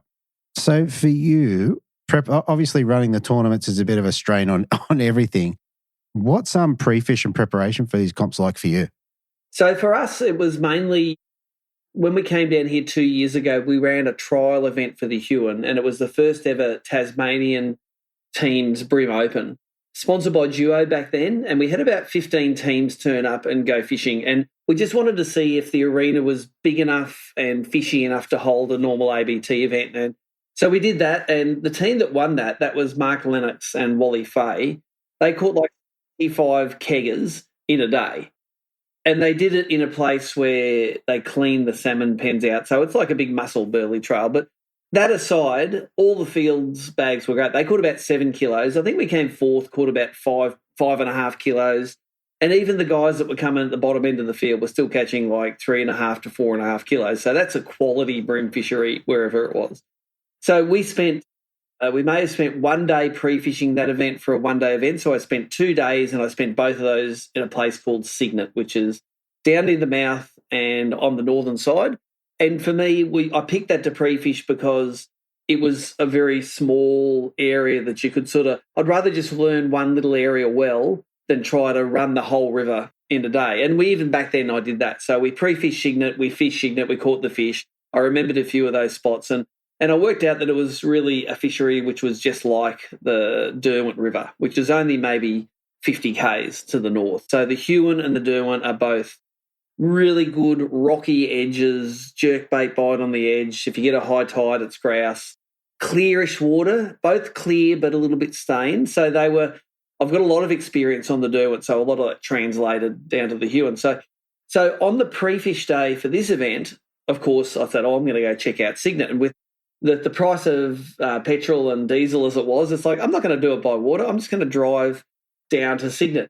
Now, interestingly, the day before, we were in a cafe or something like that, and I ran into a guy called Josh Herden from WA, and he introduced himself, and he goes, oh, I'm down here, but I didn't get a spot as a non-boater, but I'm down here on a family holiday anyway. So I'm like, dude, you can't knock fish. Come for a pre-fish tomorrow. So both Josh and Nicole jumped on the boat and we went down to Cygnet, and we didn't have a great day. We caught maybe less than 10 fish. Oh, no, maybe more than 10 fish. We probably caught half a dozen fish on the edges and then maybe 5 to 10 fish on the flats at Cygnet. But none of those were great big fish. They were all like, if you're a Gold Coast angler, they were all kickers. They were all 30 to 33, 34 centimetres. But knowing from the previous event what the fish were, you're going to need 36 to 39s to win. You're thinking you have to have that 5 kilos a day to win.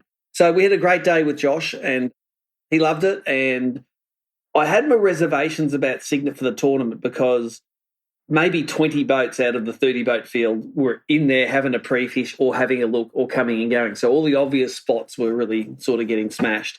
But that said, I was still going to do it early. There was a couple of spots that I liked that I knew I could catch a fish, and it was catch a limit at Cygnet and then make it up from there.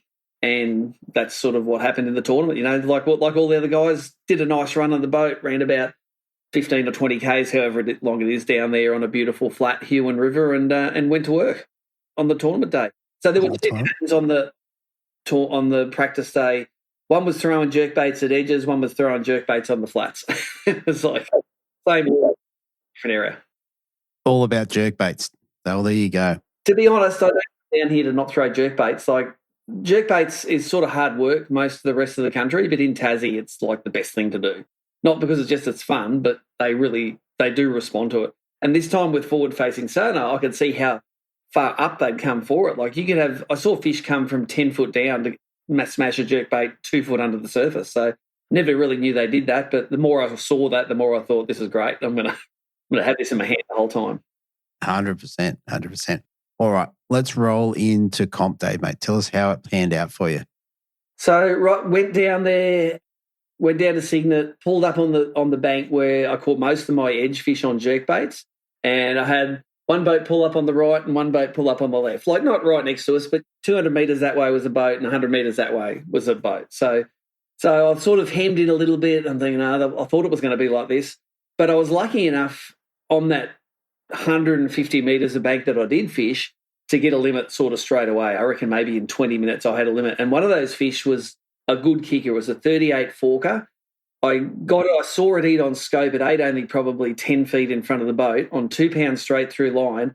And it did that thing where we got the lure sideways across its mouth and it just shook its head and it literally swam straight in and into the net. It was the shortest fight I had of any fish the whole time, and it was a real big kicker straight up. So I probably after the first half hour, I would have had maybe 3.5 to 4 kilos in the bag with one good kicker.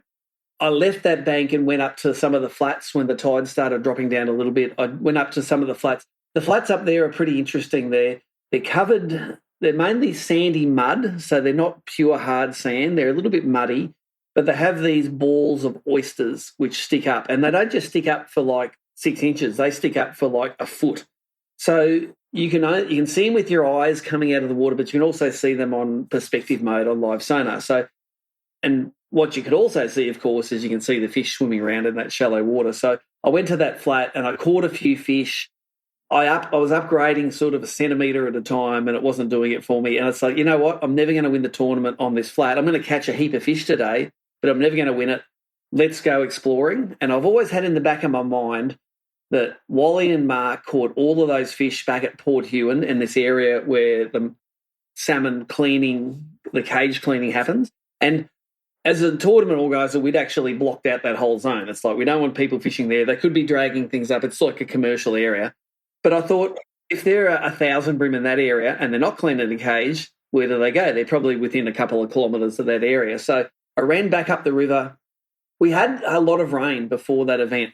I was down at Southport for a few days before, and it rained every day, like an inch or two. It was proper rain for Tassie. And the whole river was running a little bit dirty. So as I was running back up, I just ran along the left-hand side of the river. I was looking at every bay. I was stopping at every little dock, maybe every isolated bit of structure. And it was interesting because I came to one bay and it went from tea tree coloured brown water to beautiful barrier reef blue water, which is like oceanic water, which it often is down in that part of the river. It was obviously a part of the river where the fresh water was all going past, but it was a beautiful barrier reef style water in there. And I had to go in there and have a look. I threw an aqua into a snag in there and got smoked by a proper big one. And of course I milked that as much as I could, but in the back of my mind it was get back up to Port Huon. Now, as I'm driving into Port Huon, and this was like the first time I thought about, where am I going to fish in here? The guys at Lowrance gave me one of the Lowrance Reveal, and it's a weight where you can get really good underwater topography of what's going on. And I'm driving in, and I see there's a river mouth coming out, and I see there's a flat to the left-hand side of it, and it's got this nice little channel going up in the middle of the flat. Tide was running out. I'm thinking, you know what? I would love a spot where the fish are all coming to me, and I'm going to get in that channel, and I'm going to wait for the fish to come out to me. And that was the magic spot where all of the magic happened on day one and all of the magic happened on day two. A little flat I probably fished a football field of it or maybe a little bit less.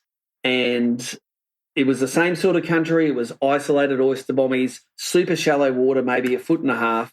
And I was throwing jerkbaits, both to rocky structure but also to mobs of fish that I could see on the live sonar.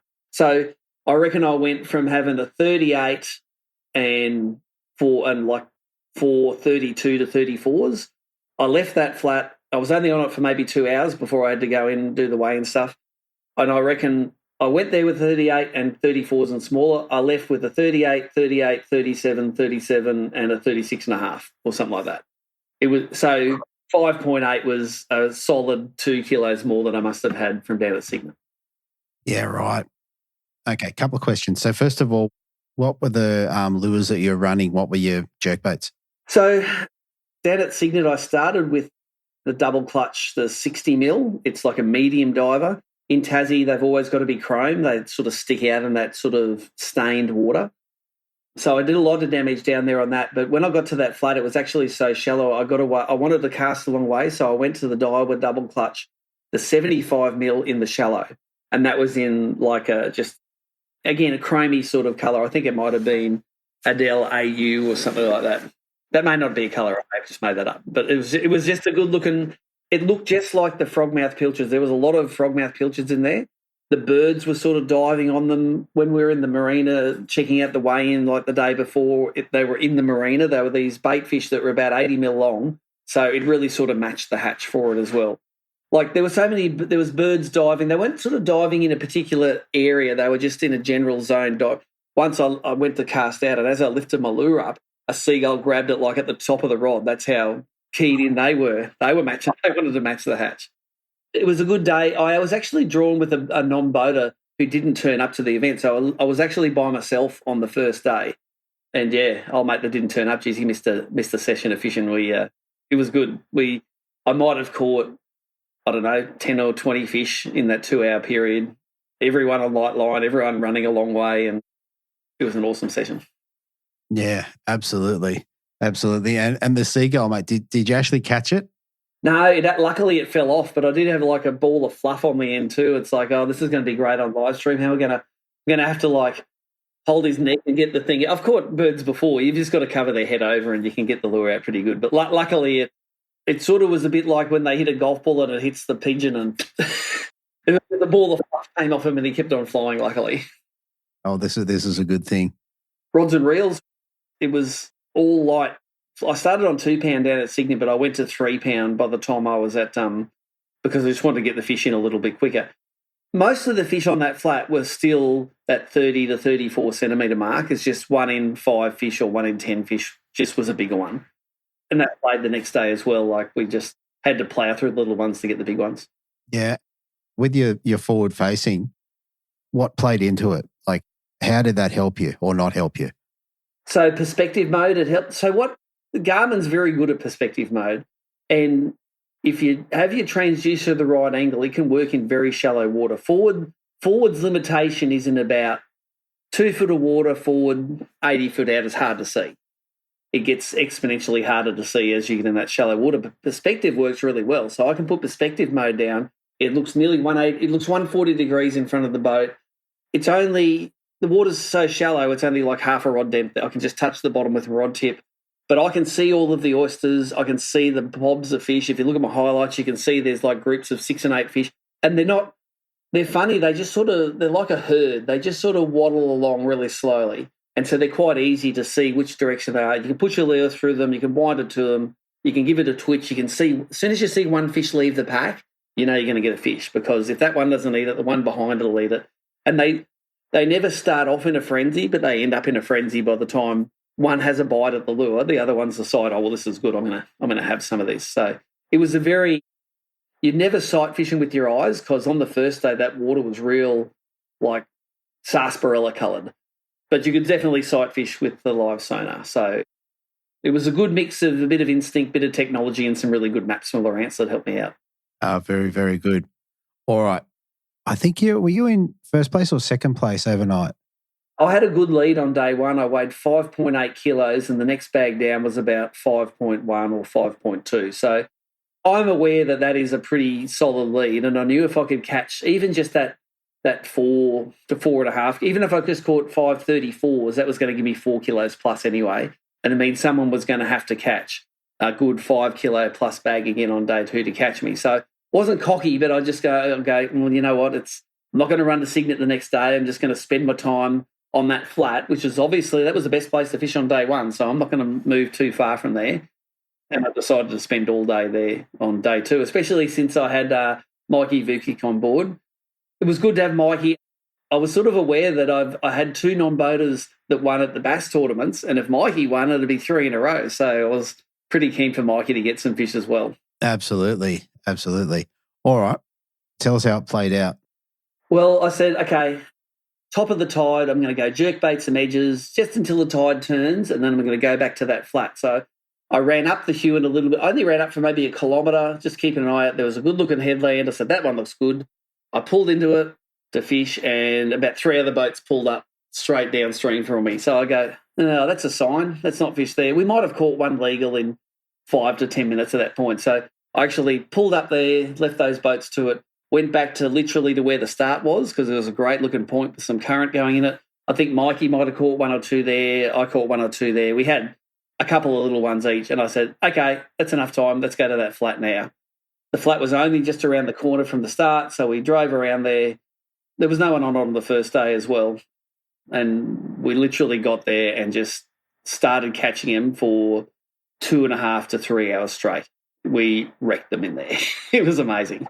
Wow. Okay, so did you stay with the same sort of lures and setups, or did you mix it up? So I think most of the time it was that 75mm double clutch. I was sort of seeing there was good mobs of fish at the start. The tide had just started dropping out. You couldn't get all the way to the edge. It was too shallow right up on the edge. But as the tide started pulling out, the mobs of fish would come off the beach and off the flats. And you knew the bait was in there because the birds were in there hovering around and having an occasional dive. And we just sat in this corner at the top of this channel, and the fish sort of came to us. So half the time I'd be power pole down.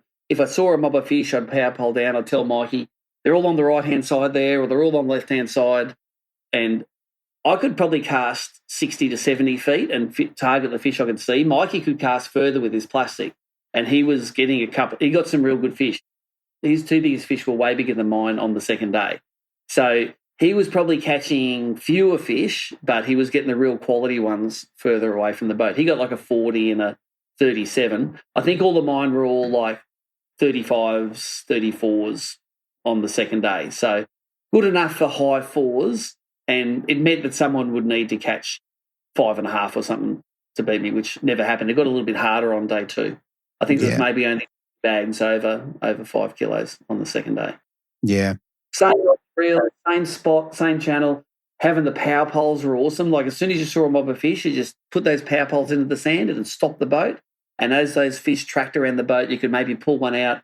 You could catch one and maybe even pull a second one out of that school before it shattered.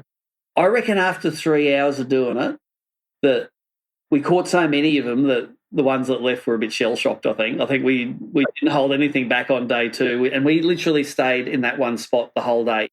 Even though it wasn't fish a cast by the end, it was still a fish maybe every 5 to 10 minutes. It was still a good return for our investment. And we expanded on the spot a little bit. We'd go 100 metres that way, water didn't look good.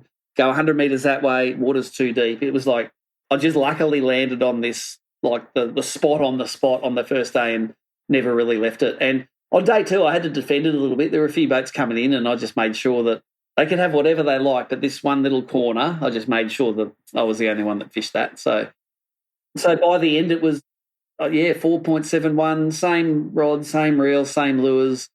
Mikey got these 3.5 kegs as a non-boater, and it was sort of a dream tournament. I only made one decision really, and that was to change from Signet at the start because as I left, I said, I'm not going to win it here. And just luckily, I landed on the spot where you could win it. And that wasn't fair. That was luck and a bit of mapping.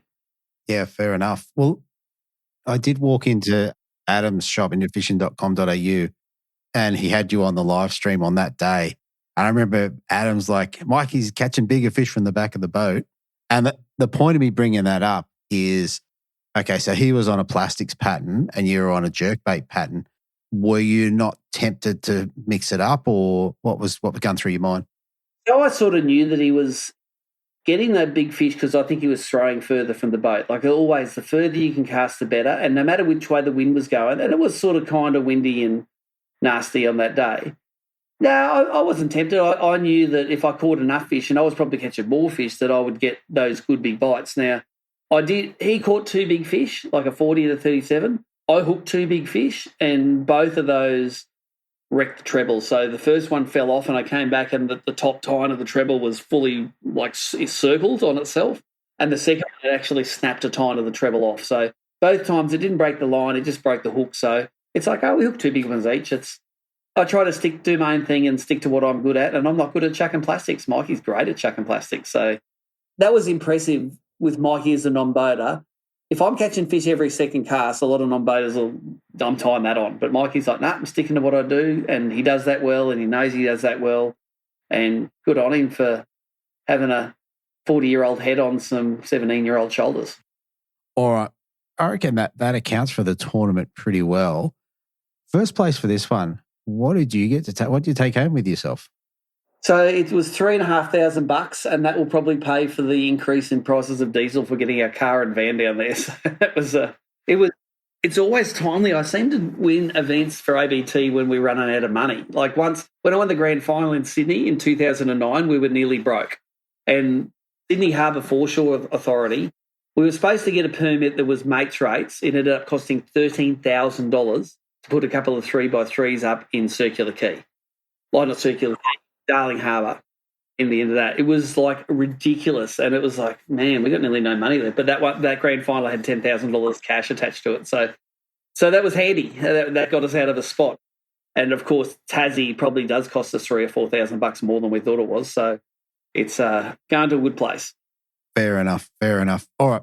Last thing before we shoot off, is there anyone you want to give a shout out to? I think everyone was ballsy for coming to Tassie. Like we did the research before we went down. At the time, we had an option of cancelling the Spirit. It was like maybe diesel's going to be like $6 a litre on the way back.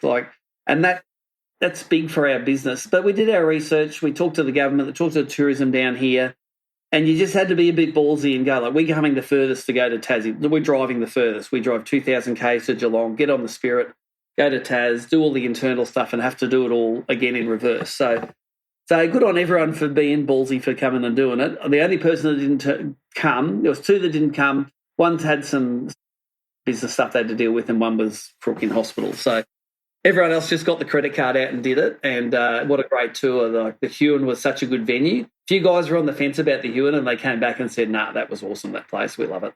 And the Derwent fish great, and even the St Helens for the Tassie team series was good. So thanks to all the competitors that came down and were braver than me, because they didn't even talk about cancelling. They were always coming. Yeah, fair enough. And before we jump off with the teams event, what's your take on the format now that's been run and won? The teams event, it was everyone liked it, because if it was a 5 fish a day bag, half the teams would be going, I've wrecked it after day one. But even the guys that were coming near us were going, I can win this today. I just got to go out and catch my 5. And it was all about catching big fish, not catching numbers of fish. So I don't think I had any negative feedback about it at all. If they didn't like it, at least they didn't tell me. So it was all right. Hey, Jesse and Pete particularly liked it. And it was good to see guys up at the leaderboard and then dropping down and then coming back. And those 38 to 40 centimetre fish are so important in that tournament. You know, if you're catching 34s and 35s, you might as well not even weigh them. They'll get you up there, but they won't win the tournament for you. For the Huon event, also Shimano Squidgies, they were the sponsor of that event, and of course the Dole Bream series. They underwrite all the stuff that we do, so it was great. And we had it in Port Huon at a place called the Commandy Hotel and the Commandy Marina, and they sort of let us do whatever we like there too, which was great. We appreciate the fact that they didn't really know us and let us do whatever we wanted. That's got to be a good thing. Use the marina. Parked the boats on the docks to do the weigh-in, had the briefing at the pub there, and it was a good little joint. Very good. All right, mate. Look, thanks for coming on and sharing. And, I'll talk to you again soon. All right. So there you have it, everybody. Absolutely cracking podcast there. Michael Maas, it was great to speak to him. Could not reach William, even though I had his phone number, so not sure what's going on there. And, of course, Mikey Vukic coming in first place. How good is it to see the young fellas jump up and rise to the top? And then, of course, Brett Crowe, Mark Crompton, Steve Morgan. Can't get better than that. All right, I'm going to leave it there. Thank you so much for listening. And, look, I hope you enjoyed it. I'll talk to you next week on the Bream Fishing Project. Thanks for listening. Hopefully you were informed, inspired and entertained. If you were able to learn something or just enjoyed listening, please consider subscribing and rate us on your favourite podcasting platform.